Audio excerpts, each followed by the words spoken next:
Yo, what up? It is your boy Alfreezzyy inside the Power Studio this time. In this episode of Taking It Easy with Alfreezzyy, we have the cast of Bloodline, which premieres on Amazon Prime in January. Let's get to it. This is going to be a special episode. Talent out here, there's a lot of creatives that's scared to push their works. Where I want to do nothing but harm everyone, like you shicey or something. We wasn't all peaches and cream. We had people that basically like told us, no, we're not doing this no more, and took off with the actual like film and everything like that. Truly, I feel like this is a family.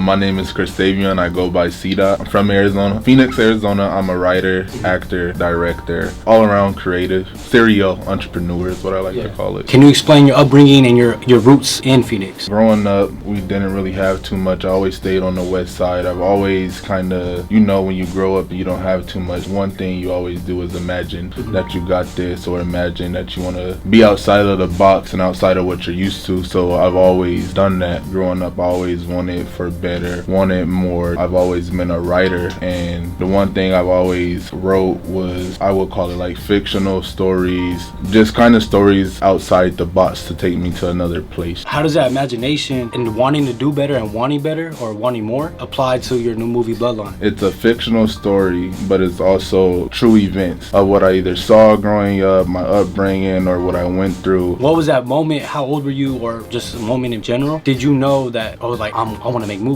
Like, this is my way to get more? Recently, honestly, I believe it was about a year or two ago where I finally said I want to take my writing and I need to do something more with them. Whether that's push them out in a short, a feature. I needed to turn those writings into a visual so people could receive them. And what were you doing with the writings before the? I would just keep them in a vault. Yeah. Wow. Just keep them in a vault. I never really shared them. And was it a confidence thing, or what was it that was keeping you from letting them out? That's a good question. I guess I was confident in the writing. I just didn't feel like people would receive it in the way I want them to receive it just by reading it. When it comes to film or visuals, people see it better, so when they see it better, they take it in better. Before Bloodline series, did you have any plans of doing any type of movie, or did you like film on your phone, your iPhone, or just try to make movies off there? No. No. Before I became a filmmaker, I was a photographer. Okay. So I guess that's a form of what I'm doing now. So going into the Bloodline and your experience with photography, how was that transition going from photography into directing? It was tough. Film industry, directing, even act, it's a different ball game. You have to be very disciplined, whether it's acting or directing. And then as far as just speaking on the acting sense, you have to be very disciplined, and also you have to know how to channel the character that you're portraying. You're a triple threat. You did everything, basically. How was it changing your mindset, probably like within days or even within hours? How was that transition? Oh, it was tough. It got to the point where I would tell people, if nothing's crazy going on in my day, then there's something wrong. You know what I'm saying? Because the craziness became the norm, because there would be some scenes where I would have to direct, and in the same sense, I would have to get in and become the actor as well. To switch from the actor and the director just that quick, it takes a lot from the mental. So you have to know how to really turn that switch on, turn it off. Do you have like a daily routine to help you get into your mindset, or? My routine is kind of all over the place. Yeah. As far as channeling my character, I'll isolate myself for a few minutes. Okay. And then I'll just really tell myself, how can you channel this character? How can you turn that switch on? So that's what I'll do to channel my character. And then once I'm out of the character, it's basically like the same thing. I isolate myself for a few minutes. I just finish my scene. I'm not within character anymore. How do you become a director within this moment and not the actor? How is that transition post movie or post series?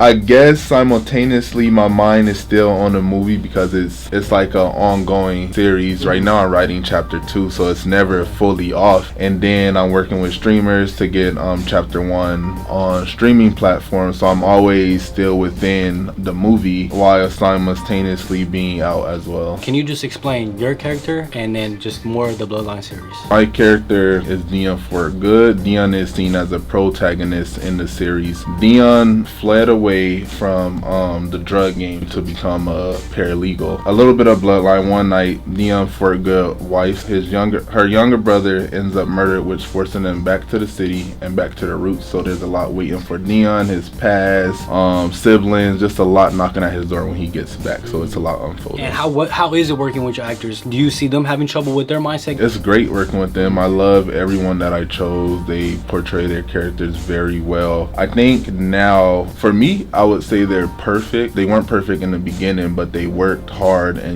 we did about 4 to 5 months of rehearsal, and they would show up to every rehearsal, and we would look at the rehearsal as boot camp. I watched them really push themselves to become their characters. Some characters are tougher than others. Rome, he isn't here today, but he plays a character Black. It takes a lot to channel that character. You have to completely be something that you're totally not. Watching him portray that character on screen and that character becoming him, it made me proud. So I got the actors here now and the actress. What up? How are you guys doing? I'm doing I'm great. doing man. amazing. Blessed by the best Always. and never stressed. Yes. My name is Trayvon Trotter. I'm an actor here in Arizona. I'm 26, and my Instagram is Trey_Vision97. My name is Ivory. I go by Rheology. My Instagram is actually _Rheology. I'm an actress out here. I'm also other few things, but we'll get into that later. My name is Bula. I'm 25, up and coming actor. You can find me on Instagram at low_bounce_. And how'd you guys get introduced, or how'd you guys find out about Bloodline? Chris had told me about it coming October 2022. Sent me a long text and everything, and he just told me like he wanted me to be a part of this. He saw my IG, saw that I was an actor, and he saw that I could really bring something to this film. From there, the ball just started rolling, and I became Jared. I actually tripped upon Bloodline. I had Chris as a friend on Facebook, and he was looking for some actors for his teaser because he already finished chapter 1, but they had lost the initial Tasha. So when I did very well at the acting for the teaser, he was like, hey, I want you to come through and see if you could fit this role for Tasha. I showed up and I showed out. I've always been the person type of behind the scene. I'm looking for artists, come up with soundtrack and so forth. But one day he needed someone extra, and I was there. So I was like, okay, put me in this scene, I'll do my thing, and I did my thing. Kind of touch on the importance of a good soundtrack to a movie or series. Honestly, soundtrack is what makes a movie, a series, TV show really memorable. Think back and see your favorite show or movie. The first thing that's gonna hit your mind is the music, is the soundtrack, and that's gonna bring and involve the emotion. It's gonna show you what the movie's gonna be about, and that's what our soundtrack truly displays. I'm one of the hoodlum. I'm a ghetto sidekick of the antagonist, where I want to do nothing but harm everyone that gets near him or near us, and I just want to rule the world. Money over power. I am Tasha. I'm sure Chris already let you know that he is Dion, so he's the main character. I'm his fiance. And then I'm also the older sibling of Trey here. My other siblings aren't here. I'm the head of the family, the one that tries to keep each other afloat, even though I had to separate myself from my own things. Bloodline is just going to show how all of us, how we are close-knit as a family, but I'm more so the glue that keeps us together. So I play Jericho North. I'm the brother in the North family. I'm a very fun-loving guy. I play basketball. I'm an athlete. The one thing I can tell you about Jared is, like I say, he's fun-loving, outgoing. He definitely tries to keep his calm when it comes to situations that's happening in Bloodline. However, you'll see in some aspects he'll get emotional when he needs to, because he does feel for the things that are happening in his family. How difficult was it to tap into your character and feel those emotional moments, being a mom? How do you tap into those mental capabilities? Actually, I'm not a mom. Oh yeah, I know. I don't know why I said that. That's my fault. Stupid. Basically, I am a mother to my siblings, so let's say that. Actually, embodying Tasha, it really was no hard for me. He was basically, I don't know if you think of what's her old girl off of Power. Yeah. Tasha off of Cookie off of, but just Empire, think yeah. Cookie off of Empire or Tasha off of Power. Yeah. That's basically what he wanted me to embody. So I just showed up dressed as that, and I turned my swag up a little more than it already was. I just had to be a little more bossier than I usually am, because I'm the oldest sibling already. So when it comes to that family dynamic, that was nothing to me. And I was the oldest sibling who moved away. Tasha was the oldest sibling who moved away, so she had to feel that pain from her family when they're like, where'd you go? You moved away. So I already felt that. So it really was simply easy. I do gotta get some crying on scenes, but for the most part, yeah, I embody that. I'll be honest with you, man. It wasn't too hard for me to become the character, just because when I read the script and I was reading the sides about Jared, it was kind of like like a little bit of me, but more of the fact of realizing that Jer is a little different from Trayvon. And I think the hardest part was thinking what would Jer do, not what Trayvon would do. Being raised in Phoenix wasn't too difficult since I've seen a lot of the things that my character shows. And so all I really had to do was just think and be like, what would this character truly do? So I got a little bit more aggressive, a little bit more tense, and just like that, got in the right mindset. How difficult was that for you? Because I feel like the vibe I'm getting right now is you're a very calm, relaxed person. And how difficult was it to upgrade that aggressiveness? It was hard. It took a couple takes because you see me, I'm over smiling while we're filming. I said, okay, let's go ahead and scratch that off, do it again. A lot more serious, just get mean. Like you shicey or something, you just come with it like that. How was it working together, and how was like any crazy stories happening on set? We had to go through so many ups and downs, people that backstabbed us, ran away with the film. Yes, that's the story. That's the story. We had people that basically like told us, no, we're not doing this no more, and took off with the actual like film and everything like that, and all the footage and stuff like that, trying to get it back and stuff like that. So honestly, God is good, man, because we kept it running. We literally were quiet for about a whole month to 2 months. Chris just said, man, look, I'm gonna just go ahead and I think he was talking to Bulla, and he was also talking to my boy Derek Bowers. By the way, he's a fashion designer and everything. He doing his good things. He talked to him and he was like, man, listen, I think it's done for me. And I'm like, no. Like everybody said, no, it's not done. It is still your time. God's good. He gonna bring something for you, man. And we ended up seeing Ben. He's the co-director of Bloodline, and so it was just really cool, man, to just see like how everything does happen for a reason, and that was meant to happen because we got somebody so much better from that. We wasn't all peaches and cream, and that's normal. But like even those days, everything wasn't peaches and cream. We came together like it was nothing. Like truly, I feel like this is a family. Bloodline is truly a family outside of the film. We could get together, we could chill out, we could have a good time, we could vibe out. We might get into it, say a few words, but everything all cool, calm, copacetic after that. Yeah, I'm grateful to have met them, and I'm grateful to be a part of this. So you guys didn't know each other before? I knew of Ree. Oh, you did? But I knew of her. I think, and I'm pretty sure we've seen each other outside. And Bulla, I ain't never seen Bulla. I just know his girlfriend.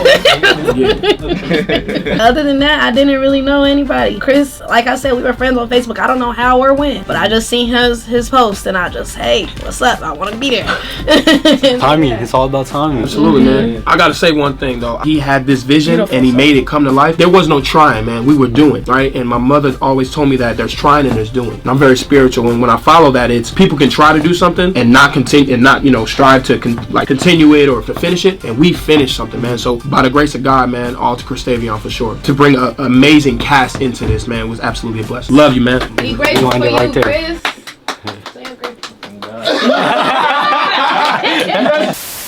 Hey, I'm Jeremy Neal. I was a cinematographer and editor for Bloodline. Born and raised in Gilbert. I went to U of A for my bachelor's in psychology, and then I realized, hey, I want to do filmmaking. What was that moment you said, I'm going to do cinematography? At U of A, they have a film and television program, and I decided to minor in it. It was actually during COVID. During that summer, I was just so bored. I'm like, what am I going to do? I might as well just take classes, right? Right before my final semester, I'd taken multiple film and television classes by that point. My original plan was to pursue clinical psychology, and my mindset was I can pursue anything I want, right? I know I'm gonna work really hard to do whatever I want. I could do that, or I could pursue something like filmmaking and really put that passion and hard work and energy behind that, and just know, hey, it's a marathon, not a sprint. And how was that transition to fully committing into it? Was there doubters, people saying like, no, don't do that, you're wasting your time? There weren't really doubters. Like the biggest doubter is always yourself, so it's just like kind of overcoming that nervousness. It's like, oh, am I good enough? That's something I've been tackling a lot recently, is like, when do you put out your art to show other people? And it's like, art's never finished. And how has it been working with Sita? It's been great, man. I mean, Sita. So our friend Ben brought me onto the project. I've worked with Ben on a couple short films and stuff. He's a good buddy of mine. Chris is he's great. He's so lax. He's creative spirit. He lets us all kind of flourish our ideas and just kind of go with it. I was brought onto the project halfway through. Yeah, I believe your first day there, you're just doing BTS at the studio. Then there you became one of the editors and cinematographers. So it's Jeremy, it's Nick, and it's Ben on the production. Just them three individuals. Like he said, we share ideas with each other. It's never a no, this is wrong. We're always brainstorming together as a collective. How is that communication between every single person to make sure you guys get the right vision? It's important because, one wrong miscommunication or one wrong delivery could cause an outburst. But we all know how to speak to each other, collectively brainstorm, communicate, and share our ideas. We were touching on the soundtrack earlier. How important is the right soundtrack to have on a movie or series? So the soundtrack, I wanted to find either Arizona natives or artists that's currently living in Arizona that's trying to push their music. So I was connected with EA, and we actually originally connected because his show, he wanted to know more about the ropes of film, and he saw what I was doing. So I kind of gave him the layout of how to make what he was doing into a reality series. We were adding that music in, that James Patrick country song, you know. I layered it over the basketball scene we have, and I was like, dude, this just worked so well. We were looking at the whole thing together and was like, oh wait, originally this scene was supposed to be somewhere else. I mentioned it to him, and I was like, maybe we can put this scene here to keep this awesome like flow and just impact. We switch a scene around just for the sake of a song because it hit so different when that soundtrack was there. So how important is the movie gonna be for Arizona culture? It's so important to me because there's not many projects like this in Arizona. One, young, predominantly young, and then two, predominantly African American. So representation matters for me. I always want to be on the front line. You know, it's very difficult being one of the only people that's pushing out a project like this in Arizona, but it's also very important because I want to start a trend. There's a lot of talent out here. There's a lot of creatives that's scared to push their work just because of what they'll go through when they start up. I think this is the time to do it too. The recent tax incentives for film that have passed going to bring more movies here. I mean, I think this is the time for creatives like us in Arizona to shine and get our foot on the map, encourage other people to do the same, rival the other places like LA, Atlanta, Chicago, New York. Anyone that's watching this, give 1% a day. Even giving as little as 1% a day, eventually you'll be at 100%. Get out of your own way, you know. And I'm speaking to myself, you know, because every day it's a challenge, you know, to do something you love. There's a difference between a dream and pushing for that dream. Is it always going to stay a dream, or are you going to actually achieve it? That's a perfect way to end it right there. Man, thank you guys. Thank you, brother. Thank you, man. Yeah, thank you. That was awesome.